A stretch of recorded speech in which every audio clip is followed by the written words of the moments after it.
I ran the check because it was on my list. Not personal, just compliance.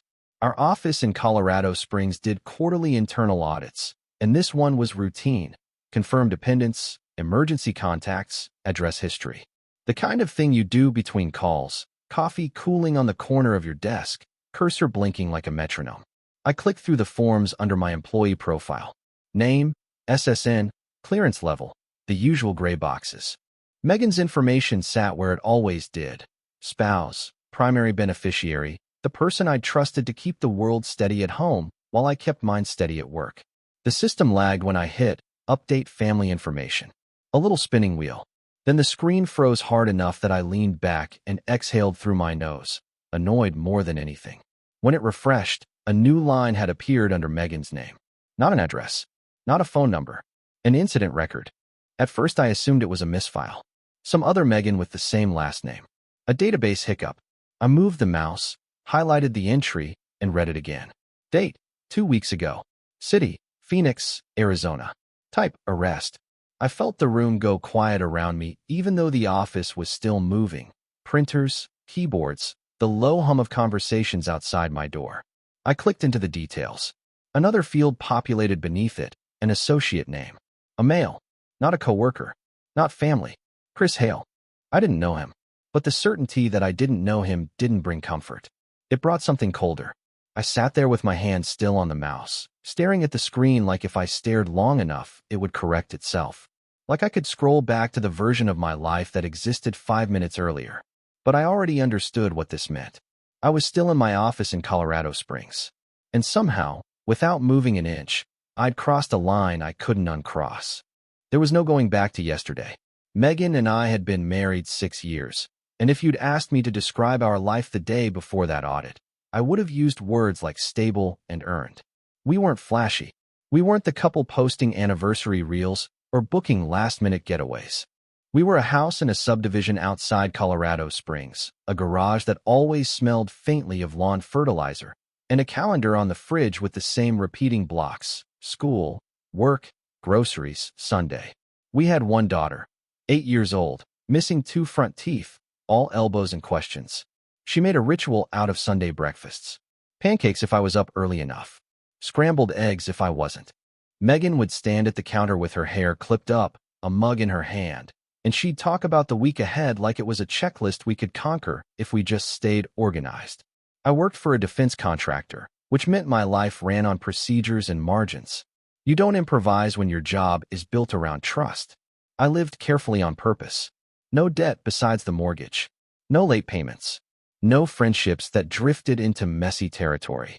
I didn't gamble, didn't drink much, didn't put myself anywhere I couldn't explain later. I kept my clearance clean because it wasn't just a badge. It was the foundation under everything we had. Megan used to like that about me. At least I thought she did.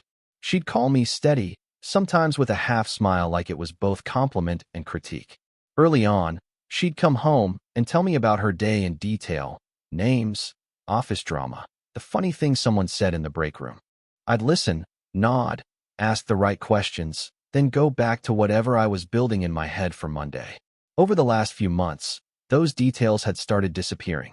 Not all at once. Just enough that I noticed the empty space where they used to sit. She stayed late at work more often. Her phone went face down more often. She started showering right when she got home, like she needed to wash the day off before she could speak to us. She began taking calls in the garage with the door pulled down partway, her voice low, her laugh quick and cut short. I told myself it was stress. Everyone gets tired. Everyone gets distant sometimes. I didn't want to be the kind of man who assigns meaning to every small change, who turns a marriage into an interrogation because the rhythm shifts. So I kept doing what I do. I tracked bills. I packed lunches. I read bedtime stories. I kissed her cheek in the kitchen and pretended I didn't feel the gap growing wider.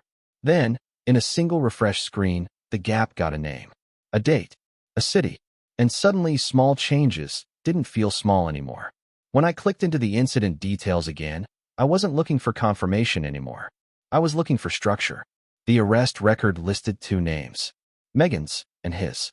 Chris Hale. I said it quietly under my breath in my office, just to hear how it felt. It didn't ring any bells. No neighbor.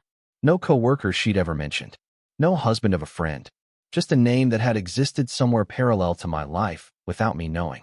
The charge description was brief, procedural language. Nothing dramatic. But it wasn't a parking ticket either. It involved financial misconduct tied to an ongoing investigation. The kind of thing that flags systems automatically, especially when one of the connected parties is married to someone with federal clearance. That was the part that made my breathing slow down instead of speed up. This wasn't gossip. It wasn't suspicion. It was data. I minimized the window, then reopened it. Read it again. Same date. 2 weeks ago. Phoenix. I checked our shared calendar in another tab. 2 weeks ago, Megan had been at a work conference. She'd flown out on a Thursday afternoon and returned Sunday night. She'd complained about airport delays and sent me a photo of a hotel lobby with a caption about bad coffee. Phoenix. My mouse hovered over the associate name again. Chris Hale. Something settled into place in a way that felt almost mechanical. The late nights. The new password on her phone. The way she'd angled her screen away from me in bed. The sudden conference in Arizona when her company usually sent teams to Denver or Dallas. Individually, each thing had been explainable. Collectively, they formed a pattern I couldn't ignore anymore. I didn't call her. That was the first conscious decision I made. I didn't send a text asking, "How was Phoenix really?" I didn't demand context. I didn't confront her in the heat of confusion. Emotion clouds detail, and detail was suddenly everything. Instead, I printed the incident record and slid it into a plain manila folder. No label, just paper.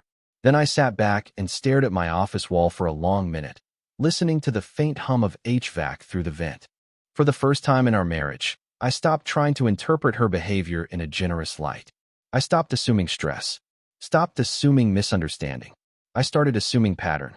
And once you look at your own life like a pattern instead of a story, you begin to see what's been repeating behind your back. That evening I came home at the same time I always did, 5:42 p.m. The garage door rolled up, the tires cracked over the seam in the driveway, and for a second I just sat there with the engine idling. The house looked the same. Porch light off, curtains half drawn, Megan's SUV in its usual spot. Nothing about the outside suggested the foundation had shifted. Inside, our daughter was at the kitchen table with her homework spread out in uneven stacks. Megan stood at the stove, stirring something that smelled like garlic and butter. She glanced over her shoulder when I walked in. "Hey," she said.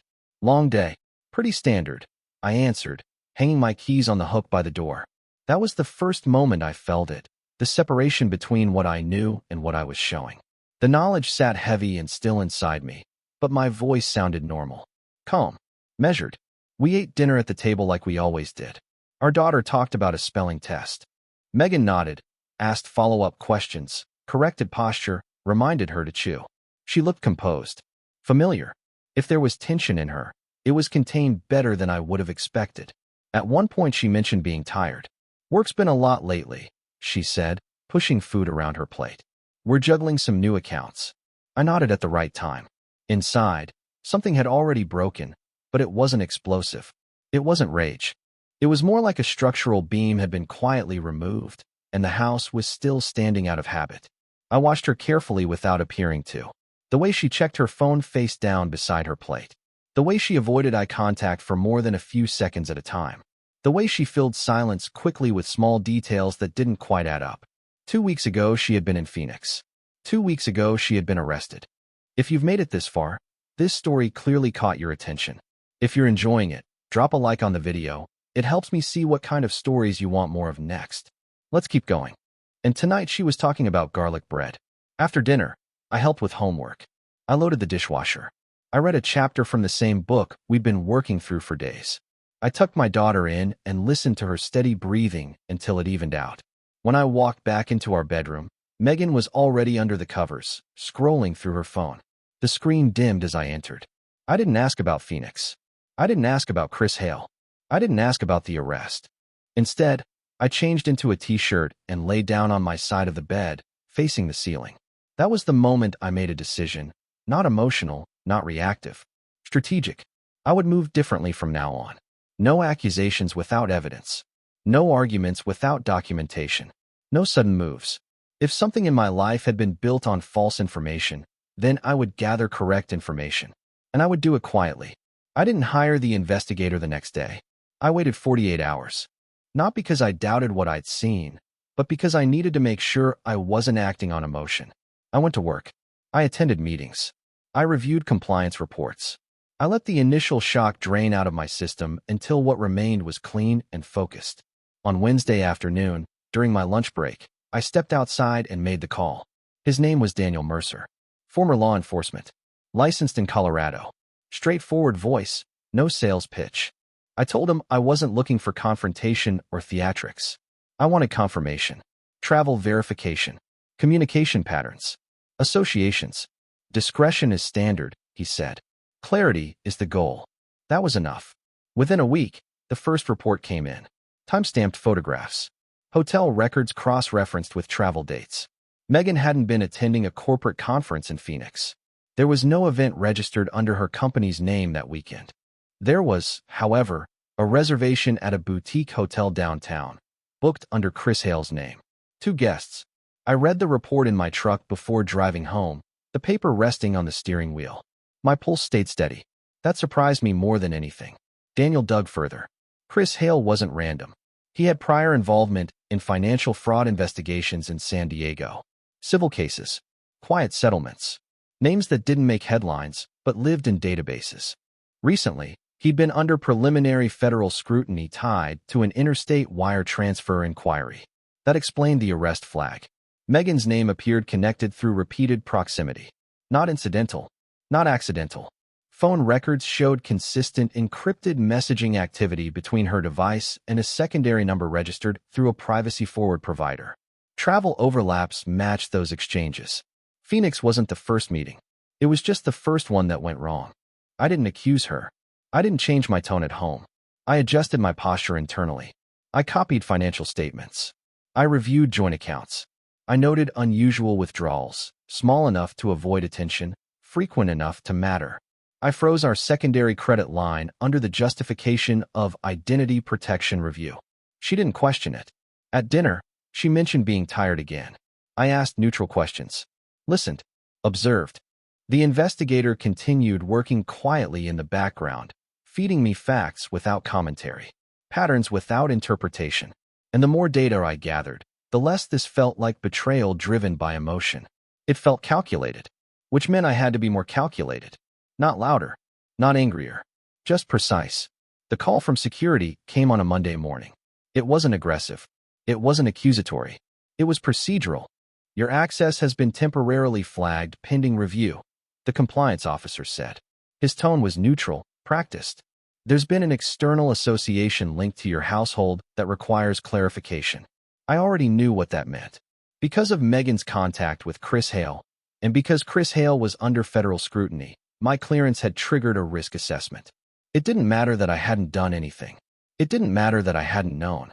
Association was enough. I thanked him for informing me and asked what documentation they would need. He sounded almost relieved that I wasn't defensive. We'll schedule a formal review, he said. In the meantime, access to certain systems will be restricted. After the call ended, I closed my office door and sat still for a moment. This was no longer just a marriage problem. It was my career. Everything I had structured carefully for over a decade. Every clean record, every documented trip, every financial decision made with margin in mind, was now subject to examination because of her choices. I didn't wait for the meeting. That afternoon, I requested a voluntary disclosure session with my supervisor and security liaison. I brought copies of the investigator's preliminary findings, not as accusation, but as transparency. I became aware of an arrest record linked to my spouse, I said evenly. I initiated independent verification to understand the scope before it affected the company.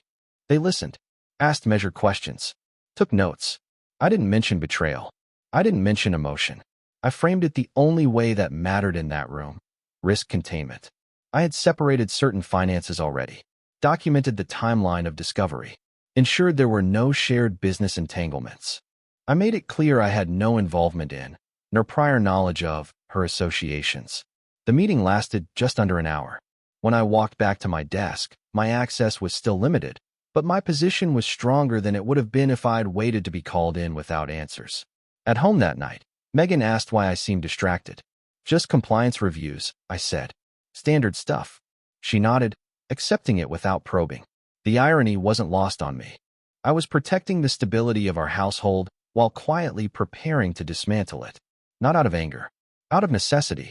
Because if I didn't control the narrative with precision, someone else would. And I wasn't willing to gamble my daughter's future, or my own, on denial. I chose a Thursday night. There's something about Thursdays that feels transitional. Close enough to the weekend to signal change, far enough from Monday to avoid panic. Our daughter had a spelling test the next morning, so we kept the evening simple. Pasta, homework, showers by 8:30. I waited until the house went quiet. Megan was in the kitchen rinsing a glass when I walked in with the folder. Plain manila. Same one I'd started weeks earlier. I placed it on the table between us without speaking. She looked at it, then at me. "What's that?" she asked. "Information," I said. I sat down first. Not confrontational, not dramatic, just steady. She dried her hands slowly and took the seat across from me. "I ran a routine audit at work," I began. "Your name flagged in a report."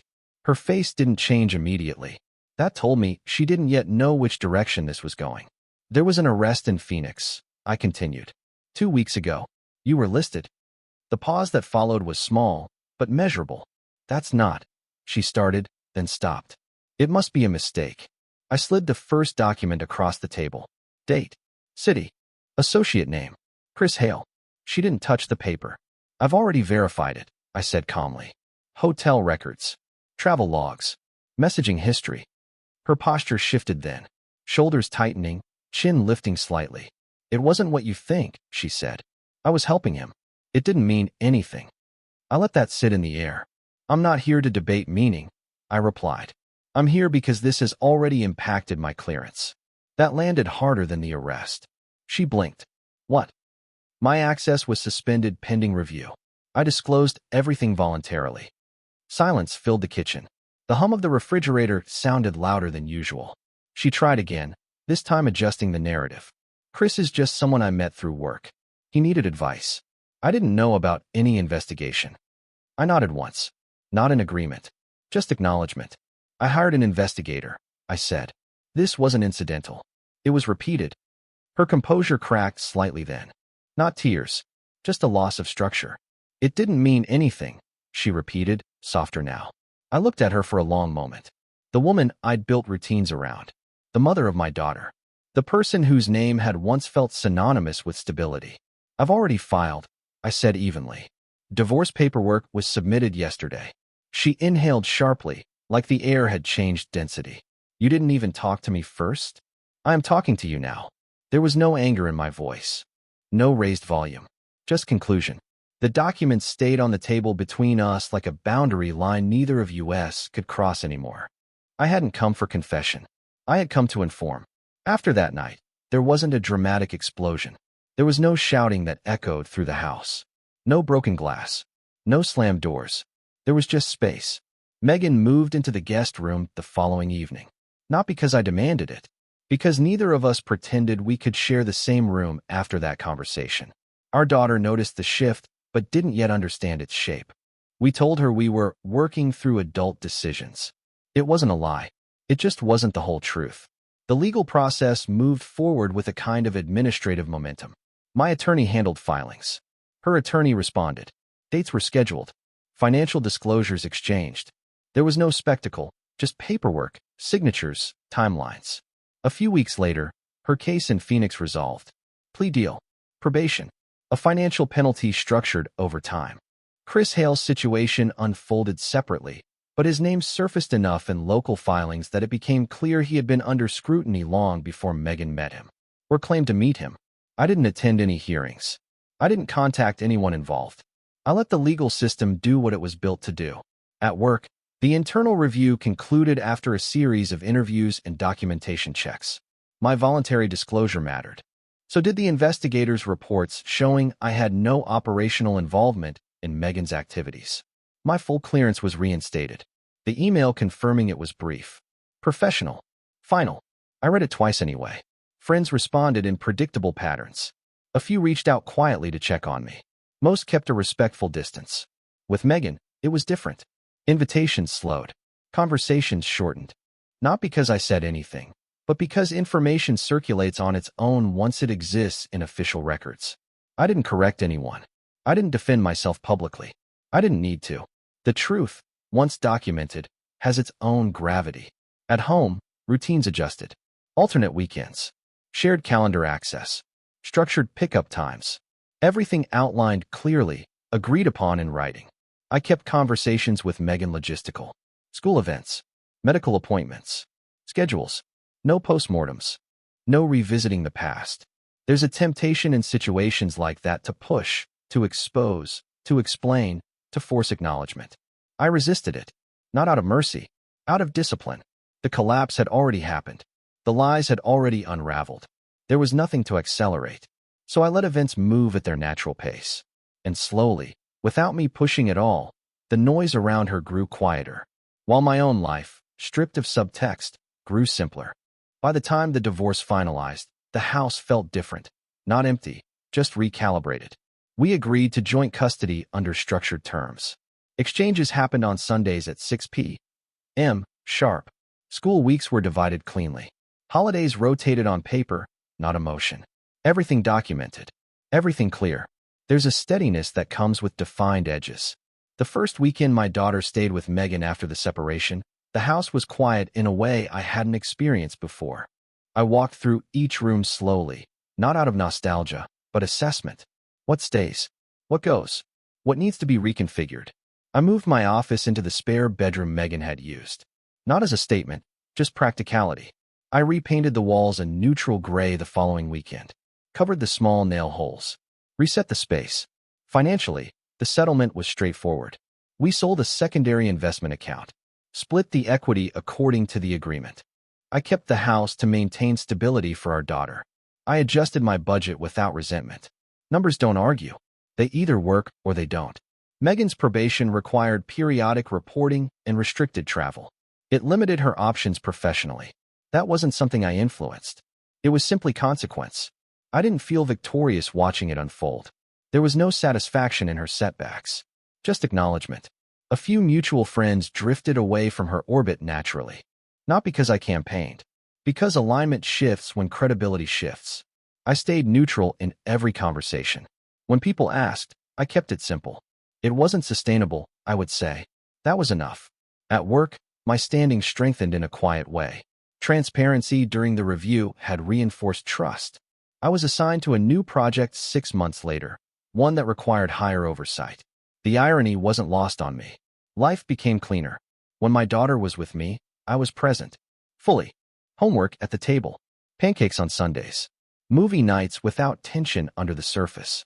When she was gone, I worked, exercised, read. I slept without wondering who was texting in the dark. I didn't monitor anyone anymore. I didn't track inconsistencies. There were no more hidden narratives to decode. Just schedules, conversations, facts. Peace isn't dramatic. It's procedural. And once the noise left, I realized how loud it had been all along. Sometimes I think about how ordinary that morning was. Coffee cooling beside my keyboard. The low hum of printers down the hall. A compliance task I almost postponed because it felt insignificant. I ran a routine check on my wife. 5 minutes of administrative housekeeping. That's all it was supposed to be. If the system hadn't frozen, if that spinning wheel hadn't stalled long enough to force me to look closer, I might have stayed inside the version of my life that depended on assumption. I might have ignored the small inconsistencies a little longer, explained them away, protected a narrative that felt safer than the truth. But the truth doesn't announce itself loudly. It appears in quiet lines of data, dates, cities, names you've never heard before. The arrest record didn't destroy my life. It clarified it. It exposed which parts were solid and which parts were constructed on information I didn't actually have. My marriage hadn't collapsed that day in my office. It had been eroding long before that, through secrecy, through parallel decisions, through choices made outside the boundaries we had agreed to. All the audit did was reveal the fault line. Now, when I sit at my desk and review compliance reports, I don't rush past the small details. I understand how much can hide in something that looks routine. I lost a version of my life, but I kept my name clean. I kept my daughter's stability intact. I kept control of my response. And in the end, that was enough. That's the end of this story. If you made it all the way here, consider subscribing to stay with us. I've placed a couple of recommended videos on screen for you. Pick one and keep watching. I'll see you in the next story.